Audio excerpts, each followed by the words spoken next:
අපි අද බලමු Redmi සමාගමෙන් රිලීස් කරපු 14C ෆෝන් එක අන්බොක්ස් කරලා කොහොමද ෆෝන් එක කියලා.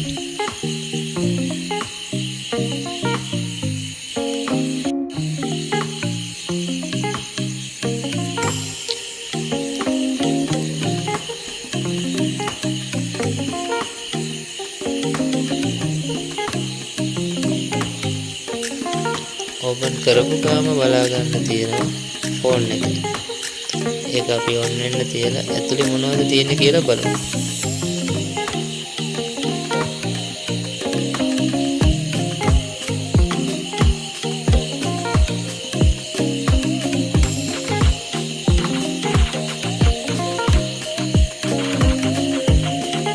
මේකට ට්‍රාන්ස්පරන්ට් බෑක් කවර් එකක් ෆ්‍රී එනවා. ඒ වගේම charger එකක් USB to type C cable එකක් ෆෝන් එකත් සමගම ලැබෙනවා. ඒ වගේම 14C ෆෝන් එක 428 628 8256 විදියට RAM ROM අනුව ෆෝන් එක වර්ග 3කින් වෙළඳ පොලේ දැක් ගන්න පුළුවන්. ඒත් එක්කම මිලිඇම්පියර් 5160ක බැටරි එකකුත් Gorilla Glass 3 display එකකුත් දැක් ගන්න හැකියි. 50 මෙගාපික්සල් බැක් කැමරාවකුත් 13 මෙගාපික්සල් ෆ්‍රන්ට් කැමරාවකුත් දැක් ගන්න පුළුවන්.